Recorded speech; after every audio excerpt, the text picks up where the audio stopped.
मैं पोस्टेड रहा हूँ। मैं पहले मुख्य विकास अधिकारी पौड़ी के पद पर था, उधम सिंह नगर में था। तो मैंने प्रयास किया कि अपने स्तर पर एक लाइब्रेरी का मैं विकास करूँ। इसका कारण ये रहा कि जब हम छोटे थे तो जो रीडिंग की एक हॉबी जो कहते हैं, बहुत लेट मैंने पिकअप करी। मतलब कि 11-12 में आकर, उससे पहले कभी हमारे फैमिली में भी कल्चर नहीं था पढ़ाई वढ़ाई करने का। मतलब ठीक है, पढ़ाई करने के लिए बोला करते थे, लेकिन एज अ हॉबी कभी किसी ने नहीं कहा।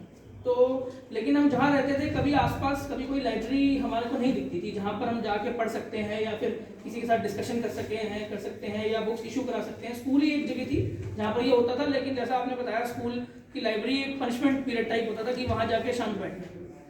तो जब मैं 2-3 साल से ये प्रयास कर रहा था और आपकी संस्था के बारे में मुझे पहले से ही हमारे एक सीनियर ऑफिसर हैं, उन्होंने बताया था, तो मैं लगा हुआ था, लेकिन किन्हीं कारणों से ये हो नहीं पा रहा था।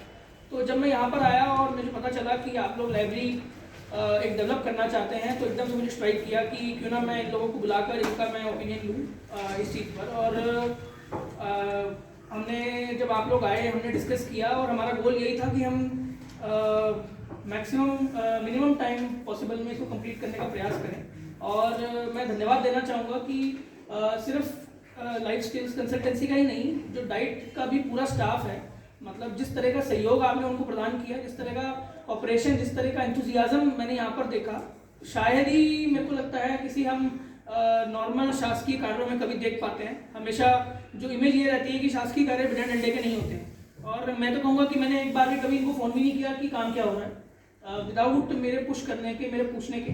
सिर्फ मेरे को अपडेट्स अपने आप मिल जाती थी कि इतना कार्य हो गया, इतना कार्य हो गया। और मतलब मैं ये कहूँगा कि ये ऐसी चीज़ है जो पर्सनली भी मैं जिसके लिए काफ़ी फील करता हूँ।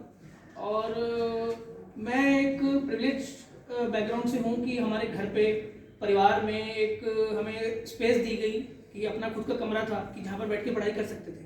लेकिन बहुत से ऐसे बच्चे हैं, बहुत से ऐसे हमारे स्टूडेंट्स हैं जिनको ये जो प्रिविलेज है वो नहीं दी गई है। घर पे ज़्यादा लोग हैं, प्राइवेसी नहीं है, शोर शराबा ज़्यादा है, जहाँ पर रहते हैं वहाँ पर इस तरह का माहौल है कि आप उतने फ्रीली आप पढ़ नहीं पाते हैं।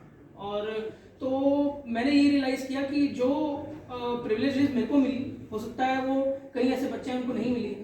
तो उनके लिए एटलीस्ट जो किसी एग्ज़ाम की तैयारी कर रहे हैं या फिर जिनको सिर्फ पढ़ने का शौक़ है या कोई ऐसी जगह चाहते हैं जहाँ पर जाके वो इस तरह की बातें कर सकें, इस तरह के डिस्कशन कर सकें जिससे उनके इंटेलेक्चुअली जिनके माइंड का विकास हो, तो एक एरिया को डेवलप, ऐसी स्पेस को डेवलप करने का ये प्रयास था।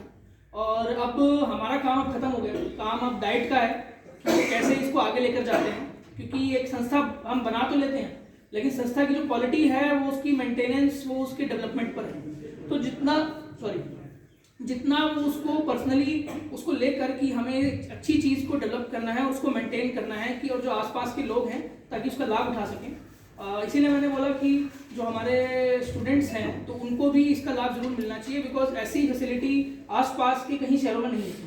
मतलब मैं कहता हूँ कि श्रीनगर यूनिवर्सिटी में हो सकती है, बट गौचर के आगे तो मेरे समझ से इतनी अच्छी शायद फैसिलिटी ना हो कि जहाँ पर एक बुक्स के साथ साथ जो आपका ई लाइब्रेरी का जो कॉन्सेप्ट है कि एक ई रीडर्स हैं, जैसे किंडल है या लैपटॉप अवेलेबल है, प्रोजेक्टर की फैसिलिटी है और इतना सेफ और इतना पीसफुल एनवायरनमेंट है। तो डाइट की रिस्पॉन्सिबिलिटी ये है कि वो उसको मेंटेन रखें। जो उनको एक रिस्पॉन्सिबिलिटी मिली है, एक धरोहर कहूँगा मैं जो मिली है, तो उसका स्टाफ है, एजुकेशन डिपार्टमेंट के लोग हैं और जो बच्चे भी हैं जो रुचि रखते हैं पढ़ने में या किसी एग्जाम की तैयारी कर रहे हैं, उनको एक सेफ स्पेस मिले पढ़ने के लिए।